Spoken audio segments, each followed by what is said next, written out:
Welcome to our new Smoky Mountain Sports podcast. I'm Daniel Sparkman, along with my good buddy Brian Hamilton. Brian, how you doing? Doing well. How about yourself? Doing good. I'm excited to get started with our new podcast, all about East Tennessee high school sports, and maybe throw in a little pro from time to time. In college. Oh yeah, college. Well, we've waited a long time on this. We've had it kind of figured out that we were going to do this not a year ago, but it was sometime around Christmas. And so we had our first kind of trial run as a website last year. And now, starting to get a little bit of a following. And we decided the 2022 season, we really wanted to kick off with a podcast so that we could inform you all on what's going on in the area and preview some of the upcoming games for the week. Yeah, I think this platform is going to allow us to do more for the folks in East Tennessee and the counties that we cover. Because now we're going to be able to do interviews with coaches. We're going to be able to show some highlights, some clips from some games that you go to and our correspondents are going to go to. So I think it's just a cool opportunity to be able to discuss some of the happenings around the area. And it's kind of good that we kick this off on Monday the 15th because that is, all the jamborees are pretty much finished. Everybody's starting regular season this week, football as well as volleyball, girls soccer, which are two sports that we cover as well.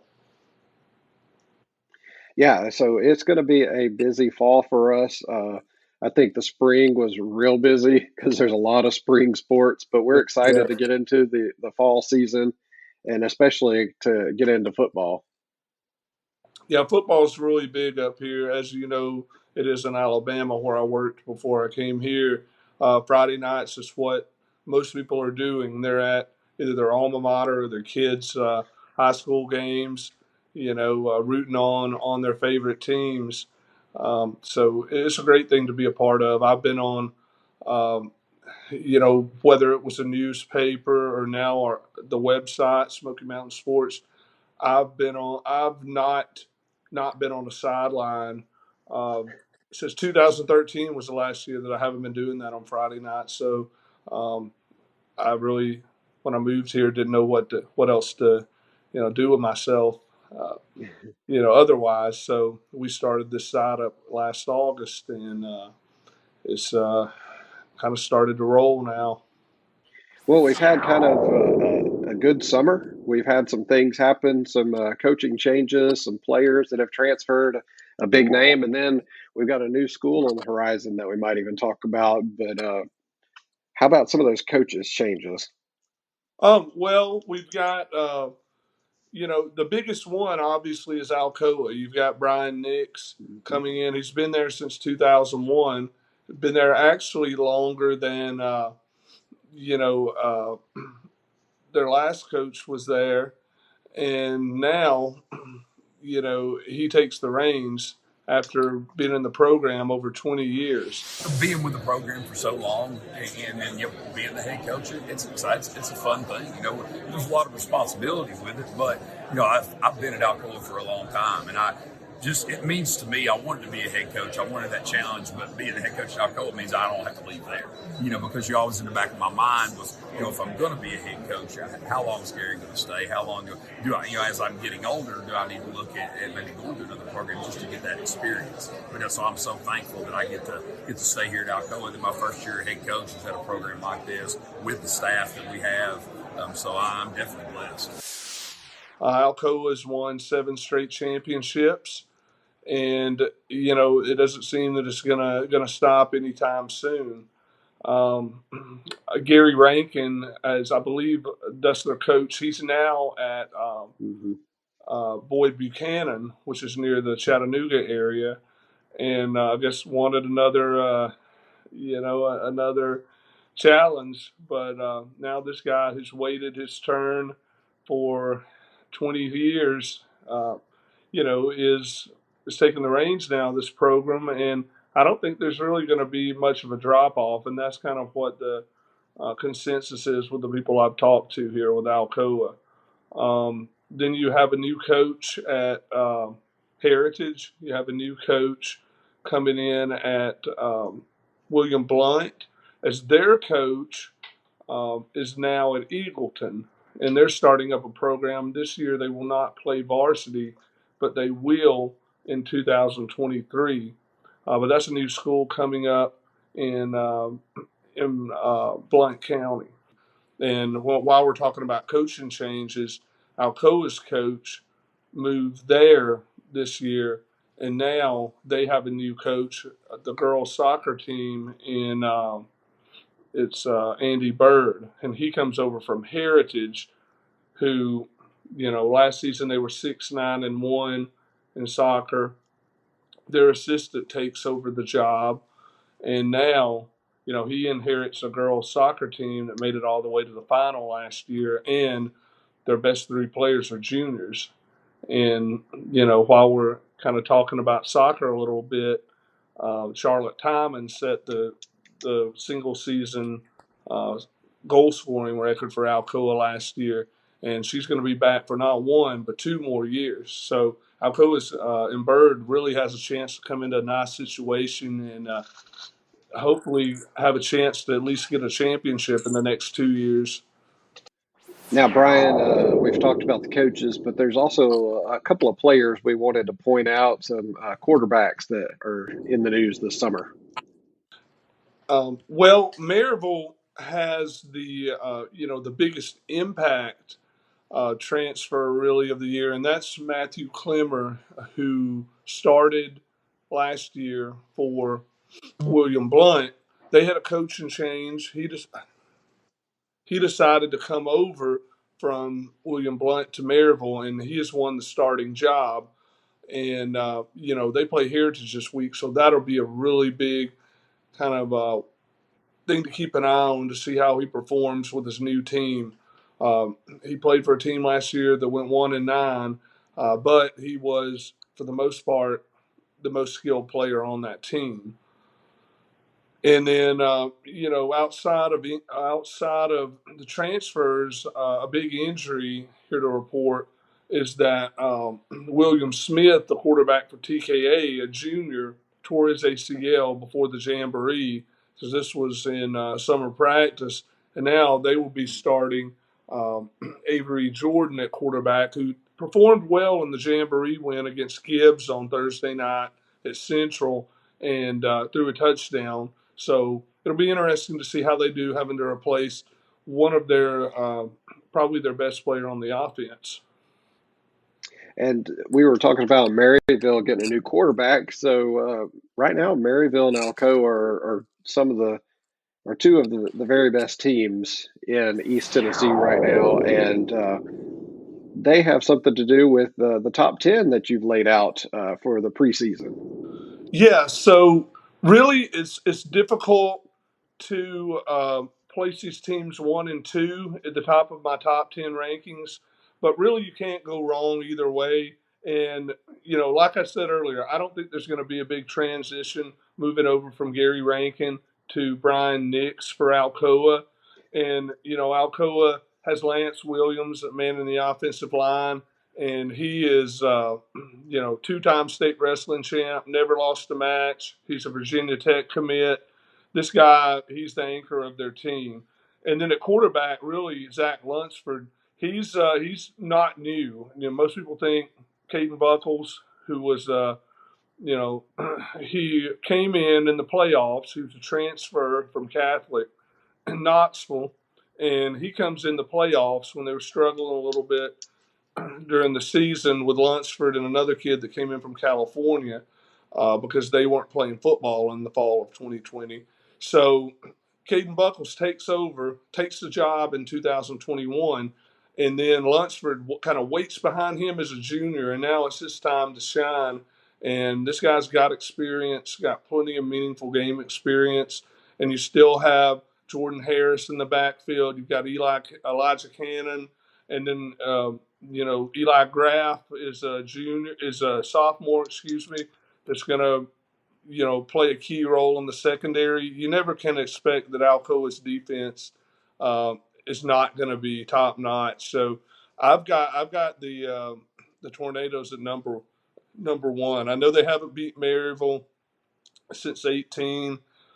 They've got to go to Maryville and play this year, but I think that Alcoa has a really good chance to get an upset in that game if it would be an upset. I don't think the winner of that game ever is an upset. If you had a spread, it would be a pick 'em. 1 point. I mean, it's just or, or maybe the home team. Maybe if there was a spread, Alco was number one, Maryville's number two, but maybe Maryville gets like the 1 point, 2 point advantage just because they're at home. But it's that's one of the I've not covered a better rivalry. I'll say that. And it's almost a foregone conclusion that Alcoa is going to win the state championship in 3A. But Coach Nix wouldn't want you to talk that way. All right, so your number one's Alcoa. I mean, it's good, definitely understandable because their seniors have only lost 3 games since they've been on the team, and every single one of them has been to Maryville. In fact, out of the last 5 years, Alcoa has the only team that has beat them in the state of Tennessee has been Maryville, and every year except 2018, dating back to 2017, because in 2018, of course, they went undefeated and won the championship. So Maryville, where do they fall on the top 10? Oh, Maryville's right behind at second, and it's really I could have done the tie for number one. Yeah, a coin That toss. wouldn't be controversial enough, right? Right. So Maryville, the only question really there, obviously they're not bringing in a new coach, but Derek Hunt's been there quite a few years now, and he's just continued the stability that program's had. And the question mark, I don't know how much of a question mark it is because I watched this kid play at William Blount, outstanding quarterback, great athlete. He's a heck of a basketball player. Clemmer comes in, and he's going to be the starting quarterback for Alcoa. Just got there this summer, so he's just been through the fall reps. We've got to see how he progresses, Matthew Clemmer, and what it looks like in that offense. I know they tied Greenback, which is a team right on the Lenore County side of Blount County, and they are 1A. So I was at the Sevier jamborees, so I heard about that. I said, well, that's interesting, but obviously jamborees don't mean a lot. But that was kind of an eye-popping score there to see that they tied Greenback. But really, you're trying to not show much, especially when Alcoa is there at the jamboree. You might be saving a lot for that game, or at least you're not wanting to let much out of the bag before Powell at week 2. Powell's the team that won the 5A state championship, and that's Maryville's second game. They've got one tune-up game against Heritage, where I plan to go for a little bit on Thursday night. That's one of our kickoff games that we have, first games of the year on Thursday night, where they beat Heritage 49-0 last year. So Heritage dealing with a coaching change and everything. I don't know if there'll be a lot of difference this year. They should improve from 0-10, but it'll be a game where they'll probably have a chance to kind of ease Matthew Clemmer in and get him some meaningful snaps before taking that trip to Powell. 2 other guys that'll help to take some of that pressure off Clemmer, getting acquainted with learning the offense and getting kind of worked in a little bit, being his first year at Maryville, is running back Noah Vaughn, who was All-State last year. He's committed to the University of Virginia, and also a younger guy, junior, Gage Ledoux, who was kind of the change of pace back a year ago. They'll have both of those guys there in the backfield, and it should be trouble for defenses. Yeah, back till 2018 on Alcoa's championship run that they had. last time that Maryville lost to Alcoa. But one other thing that Maryville's kind of had a pattern these last 5 years is losing to Oakland in the semis, and we actually talked to Coach Hunt about that. Maryville definitely has high expectations, and that's always been the case. For as long as I've been around, the standard's really high, and you never want to lower the bar. You want to keep it where it's at. So, but our kids expect that. Our kids understand that. And they don't shy away from that. And so they understand, though, while Oakland has been who we've met in the semifinals, 7 years in a row or whatever. They understand that if that's all you're focused on, you're going to get beat in the regular season. We play too many good teams in the regular season to focus on what a maybe semifinal game. So we can't worry about that. We can't win every game unless we're 1-0. Heritage is our first opponent, and that's honestly honest to goodness, where our attention is right now. We got to find our best 11 for that Heritage game. That's kind of where our focus is. So we've not yet started thinking about Alcoa and Oakland and all that stuff, but. Obviously, I think that if this team does what they're capable of, we'll have a chance to make a deep playoff run, and so hopefully we'll have a chance to be our focus. So we've got Alcoa at number 1 and Maryville at number 2. Who are the 3 that round out the top 5 in our preseason top 10? Rounding out the top 5, I went with Jefferson County at number 3, and then Carter at number 4 after seeing them play in the jamboree game on Thursday night. They played almost mistake-free football, beating 5A Knox Central 14-0 in their one quarter of play. And then Sevier County rounds out the top 5. I was maybe not quite as high on them, at least offensively, until I saw them play 2 quarters, in the jamboree on Friday night, and they really looked good as well. Thing for Sevier County is they play the other 2 teams in the top 5 in weeks 1 and week 2. So getting back to Jefferson County, they were 0-10 just 2 years ago in 2020, but they made great strides last year, made the playoffs, and they didn't get very far, but that may change this year because they have a couple of young players back that really helped them make those strides a year ago, and that was it all starts with quarterback Isaiah Hall, who's a 6'2" junior and really mobile quarterback and can make all the throws as well. And then Amarian Mills, another junior, is the bell cow in the backfield for the Patriots.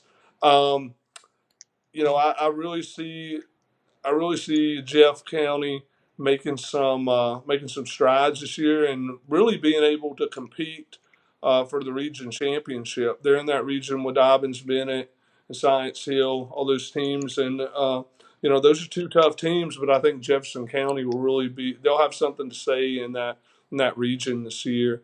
And our number 4 team, Carter, going back to that jamboree game on Thursday night at Central, they just moved the ball up and down the field against Central, and a defense that at times they made stops when they needed to last year, but they would get in some shootouts. They really got some key stops.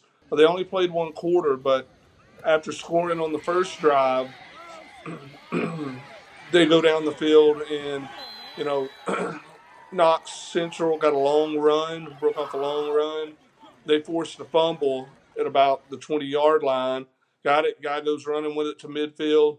Carter goes down the field, and Chandler Wilson throws another touchdown, and they win 14-0. They are also able to really stifle Knox Central on their last drive and didn't allow anything. So that was a great shutout by the defense. So we know their defense has really made strides. Some key players for them is obviously everything starts with their quarterback, Chandler Wilson. He's kind of, if you watch him play, he reminds me a lot of Russell Wilson with the same last name. But he's mobile. They run him sometimes, and it's design runs. He's able to get out of trouble a lot of the time, and a good arm. It may not be the strongest arm of anybody we cover, but he's really, really on point. Brody Blankenship, another 1,000-yard receiver for Carter. He returns this year and is a junior. Got running back Preseason Brown, and also Caleb Harper, who's a senior receiver. He works in the slot. He scored a touchdown in the jamboree game on Thursday night. So they're really loaded offensively. And on the defensive side of the ball, you're not going to be able to count Carter out either.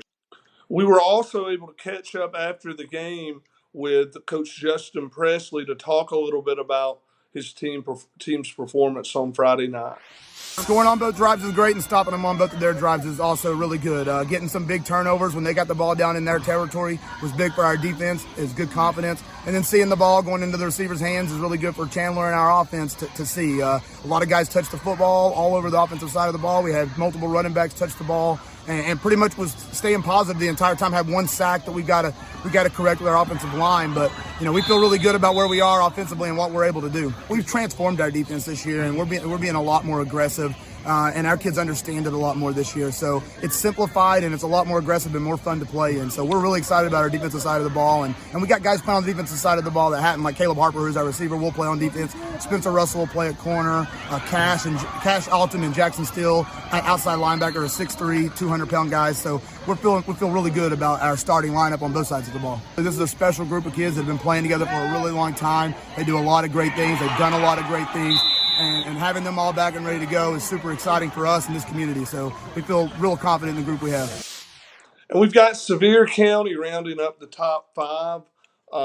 Seeing them play on Friday night at the Sevier County Smoky Mountain Jamboree, they really played well. Won both games in shutout fashion.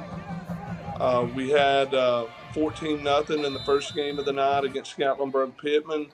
7-0 against Northview. The only thing that kept that one from being 14-0 was Northview had a goal line stand and forced a turnover at the 1 with under a minute left. They weren't able to score, obviously, so Sevier County wins 7-0. Really, like I said earlier, I think Sevier County moved up my rankings a little bit. I didn't really have a finite list. I just had a bunch of teams kind of where I thought they would be. And Sevier County really showed me something on Friday night, especially junior quarterback Christian Hoffman. He started his high school career at TKA and then moved to Gatlinburg-Pittman. And now, as a junior, he's kind of found his groove at Sevier County as the quarterback. Also plays baseball, great baseball player as well.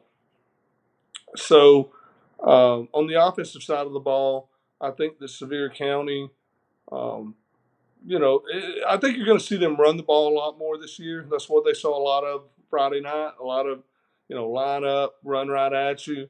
On the defensive side of the ball, that shouldn't be a concern at all because you've got Garrett Hawkins is back. And as a junior last year, he set the school record for most tackles in school history. And he's got another year to go. So that's pretty impressive. And here with Coach Todd Loveday on Friday night, he's going to talk a little bit about the Jamboree and talk about, what it's like having Hawkins on the defense. Yeah, we have 8 starters from last year. And not only those guys, a handful of guys that played a lot of reps. And I thought we were very productive last year on, but each year is different. These guys have, some of them are seasoned veterans. Garrett Hawkins and Stephen Kane, this is our 4th year as starters, their linebacker. And Bryce Lane, this will be the 3rd year starting. We got guys up front that are doing a heck of a job. Our defensive coaches do a heck of a job on technique, fundamentals. And this whole team does a good job of just buying in general to what we're trying to accomplish. A lot of selfless kids. This day and age, it's rare, to have an unselfish mentality, and it's fun to be around. They really buy into. Don't play to the scoreboard. You're guaranteed 40 quarters. When 40 quarters over, we'll see where we stand. We'll go from there. You don't get guys like them often. and when you do get somebody that talented, it's rare. They're such humble leaders like he is. He's great to have around. He's one you have to back off a lot. You never have to push him forward. He's ready to play at any time. So now for numbers 6 through 10, we've got some schools that we've already talked about tonight. Some great teams. Were there any surprises in numbers 6 through 10? Any surprises? Probably I'd have to say TKA. TKA, they've lost their starting quarterback for the season, and the way they were able to play with their second string quarterback, who's going to be their quarterback for the rest of the year. Obviously, they're hoping that maybe that there's a competition next year, because that will mean that this guy played well this season. So, I would say TKA moved up my radar a little bit, just because they got a 7-0 win over a Gibbs team that, man, they ran misdirection. Really didn't throw the ball until they were down late in the game, and through an interception, TKA was able to seal the deal. And that's a 3A school, they're playing against, or I take that back, 4A.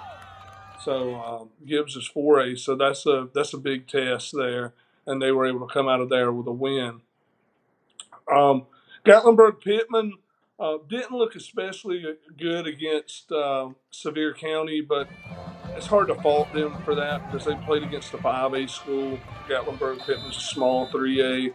I think they're going to be just fine. And we'll see them, Friday night, what they can do against the number 10 team, Seymour, who Seymour surprised me as well. I will tell you that. I thought they lost so much from last year's team. Lost a offensive lineman that went to Maryville College. I lost the quarterback.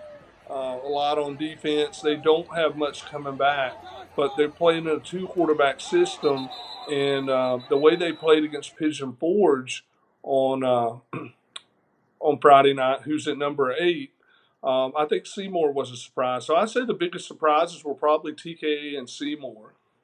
And then we've got at number 9, Morristown West. Why you got them in the top 10? Morristown West, they're a playoff team from a year ago, albeit made the first round, 500 team in the regular season, but they're trending the right way.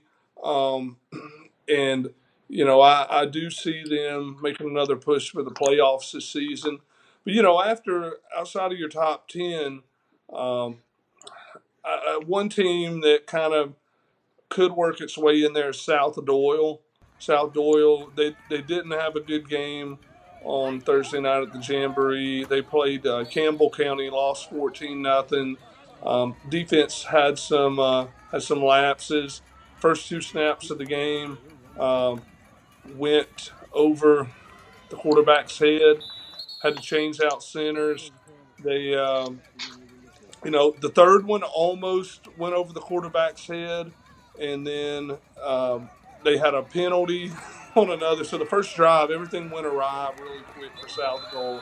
So offensively, they've definitely got some things to shore up, and defensively as well. But, that's another team that, lost a lot. Lost quarterback Nick Martin, running back Sean Gary. Those guys were just really dynamic for their team last year. And new coach coming in. South Doyle, they're a team from outside of the top 10 that could surprise this year. And another one I'd say that may is Morristown East. I think they've got a shot to. Everybody expected them to beat West last year, but Morristown West won that game, and then the East season just went down from there. They were a 2-8 team a year ago. Yes, so. It's those are 2 teams I would keep my eye on coming in from outside of the top 10. All right. Well, it looks like we've got a great top 10 this preseason poll this week. Now we've got 3 big games that we kind of want to preview for you. And Brian, we're going to start with Oak Ridge at South Doyle. Yeah, this game was a state semifinal in 2020 as Oak Ridge went on to lose the state championship. South Doyle, losing Sean Gary, losing their quarterback Nick Martin last season. They were expected to have a bigger year than they did last year, moving down to 4A, but coming down the stretch in the season, lost a few games that they could have won, ended up with the 4 seed, and then they got Greenville, who nobody wanted to face last year in the first round. So there's a lot of unknowns about both of these teams. Oak Ridge loses some players as well off of a team that didn't make the playoffs but was expected to actually compete in 5A. But really with this game, it just is going to come down to execution, something that South Doyle didn't do very well, especially with the center quarterback exchange, defensively, things like that, and the jamboree on Thursday night. Well, let's go here to Paul Shelton, South Dole's coach, to hear a little bit about what he had to say about Thursday night's jamboree game, and then about the upcoming Oak Ridge game.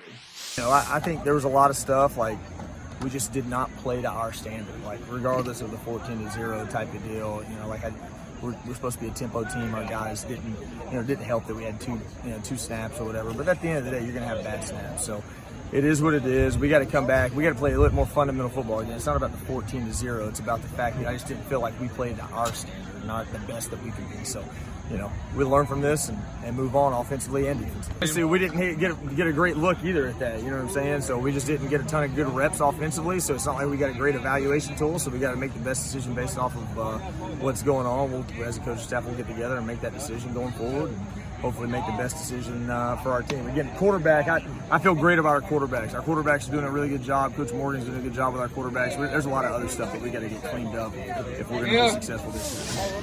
All right, Brian, we've got a big matchup coming up Thursday night where Jefferson County visits Sevier County. Yeah, this is a rivalry game. I mean, these two teams, one school in Dandridge, Jefferson County, Sevier County. Obviously, they're in Sevierville. They're neighbors, and they don't like each other very much. Last year at Jeff County dropped this game coming off a disappointing 2020 season, but they've really grown a lot throughout the year in 2021 and got a lot better as they ended up making the playoffs. But this year, I expect a different Jeff County team in that first game than we saw a season ago when Sevier went up there and beat them. It was a close game. It ended a little closer than the score. Score was a little closer than the game, indicated, as Jeff County got within one score late, but just wasn't able to pull it out.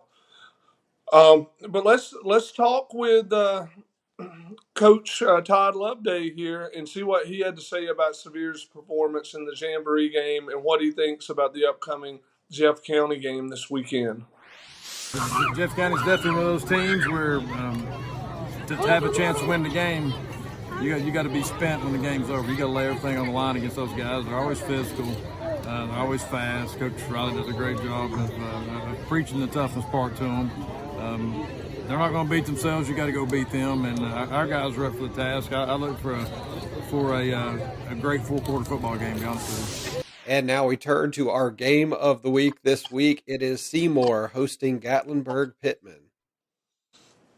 Yeah, this one should be as good of a game as it was last year. And last season, it was one of the best games that, I covered. This was the first game that I covered for Smoky Mountain Sports as, it was a Thursday night game at Gatlinburg-Pittman. Gatlinburg-Pittman was expected to win this game. Some thought maybe comfortably because Seymour was coming off an 0-10 season, hadn't won a game since 2019, and ends up being an overtime game. 0-0 for much of the game. Teams go to overtime at 7-7.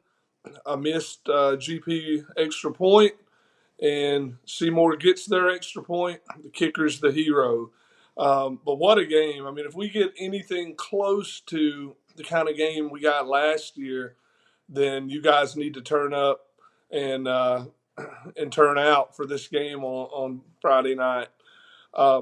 Let's go now to Coach Brad Wagoner from Gatlinburg, and then Coach Scott Branton from Seymour, and see what they have to say about this rivalry game.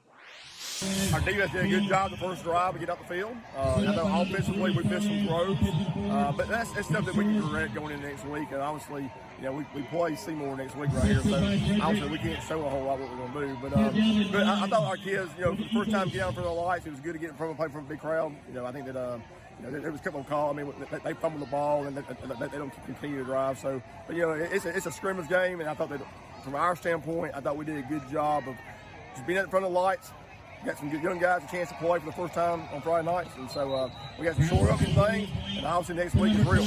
Yeah, I mean, they're a very good football team. They returned just about everybody they had from last year's team. They have a very talented junior group.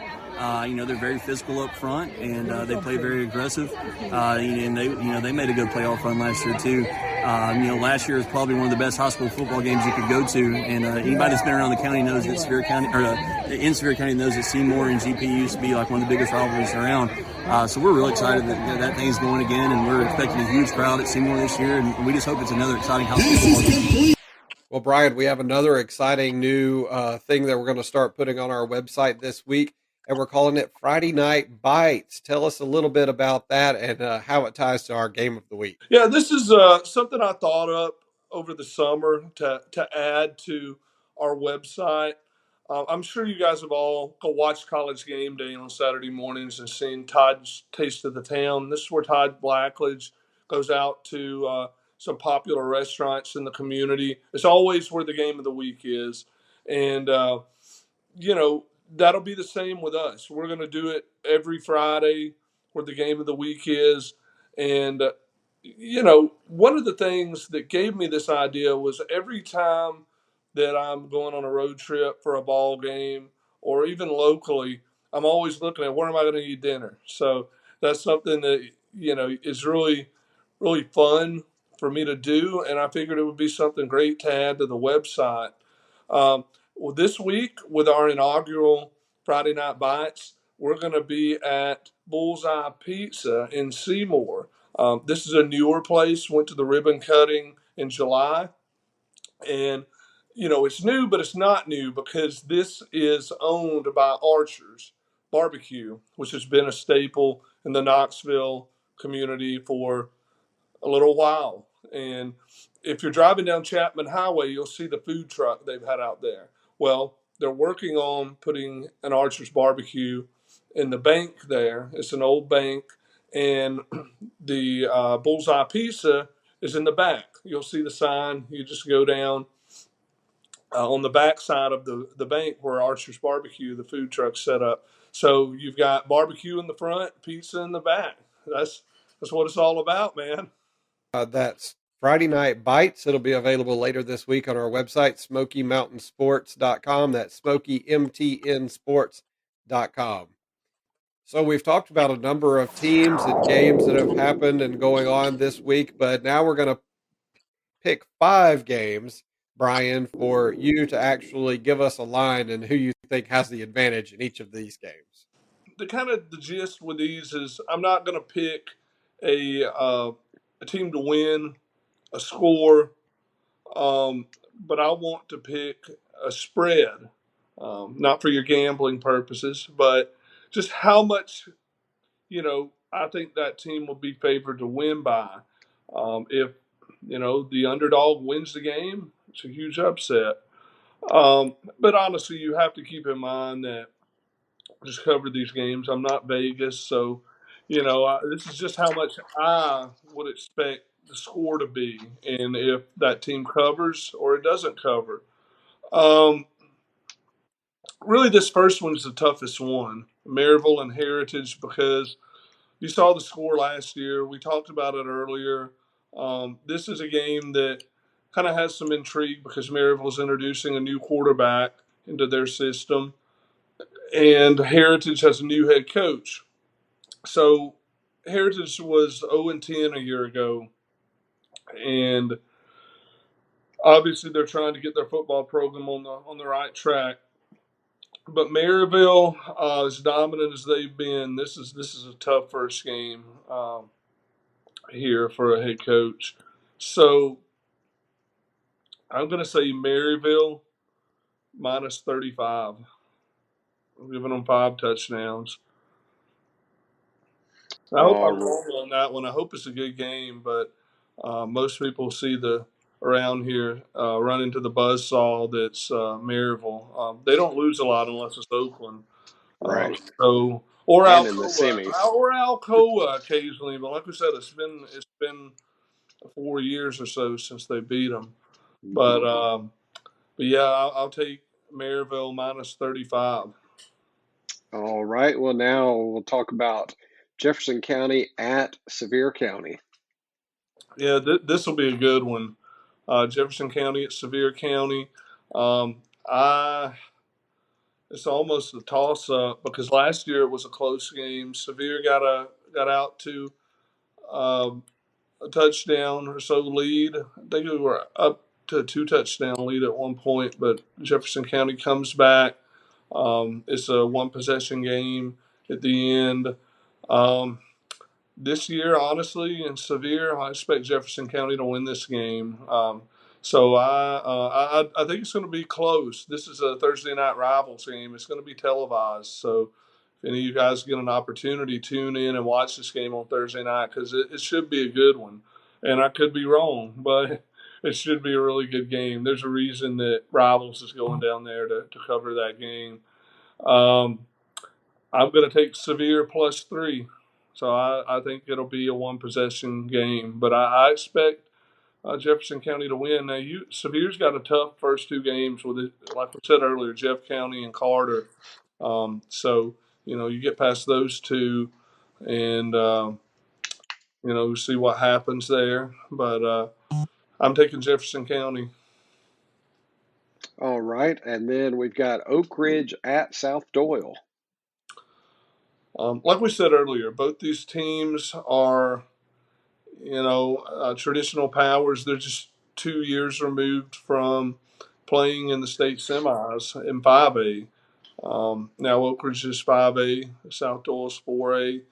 I said South Doyle lost a lot of offensive firepower, and Oak Ridge, they had a bad year a season ago, but I would expect they would be back in the playoffs this year. I'm honestly going to take South Doyle plus 8.5 this game. I expect Oak Ridge to come and get revenge from last year's loss to South Doyle at their house. Um, and I expect them to come away with a little over a touchdown win. And on Friday night, Seymour is hosting Gatlinburg Pittman. Gatlinburg Pittman, that's going to be a good one. We talked about this game. We heard what Coach Branton and Coach Wagoner had to say. This is going to be a dogfight. It's going to be a lot like last year. But this year, I know Gatlinburg Pittman. They were supposed to win that game last year. Seymour came into their house coming off an 0-10 season and beat them. So this game is at Seymour this year, but it's our game of the week. But I'm taking GP. It's going to be Seymour plus 2.5. I think it's going to come down to a field goal or could be another 1-point game. Both teams look good, in the off season, and Seymour really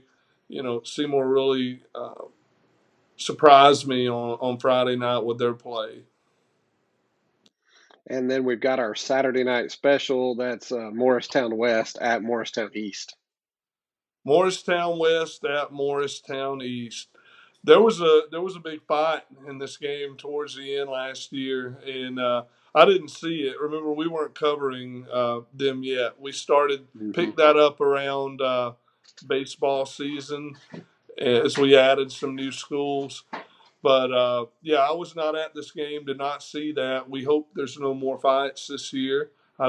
Can't comment on that because I don't know what happened. But this is the Saturday night game because there's going to be no college yet. Morristown West. Like I said, playoff team a year ago, Morristown East, coming off a disappointing season. And this is a game that's at East. I think the home field advantage is going to help East, and I'm taking them -3. It'll be a 3-point win for Morristown East. All right. So, any closing thoughts before we leave it? I'm just excited that football's back. I know, It's aren't been we a all, long though? summer. It's been a long summer. I'm happy high school sports is back. It's been a long summer since that Murfreesboro trip when the last day that I was there, got to see Alcoa girls win state in softball, their first ever state championship. Actually, the first time they had ever won a game at state. And then the Pigeon Forge disappointment earlier that day that they finished runner up in baseball for the second year in a row. Probably favored to win that game. They were number 1 in 2A all year, and except for the final rankings, lost to Watertown. So it seems so far in the rear view, but it seems like it was yesterday. So where did the summer go? But I'm happy we're back with fall sports. What about you? Yeah, it was definitely a busy spring, and then it seemed like it all ended abruptly, and then it was just dead for a while. But yeah, it's definitely exciting to get back into the fall sports and get to covering some great high school football again. And actually, speaking of that, if you guys want to text updates and finals from any sports that happen in the fall, you can text Smoky Mountain Sports at 865-268-9088. That's 865-268-9088. And give us all of those details, help us keep the website updated, and in turn, keep all of our fans of high school sports updated all season long. And then also, we want to ask that if you guys will support us, help us keep covering these sports, you can check out Patreon. We are members there, patreon.com/SmokyMTN Sports. That's patreon.com/SmokyMTN Sports. And you can become a member and get some exclusive highlights and exclusive stories for just our members. Brian, it's been a great first podcast, and we appreciate all your input and knowledge of sports coverage there, and look forward to a great and exciting week and season of high school sports.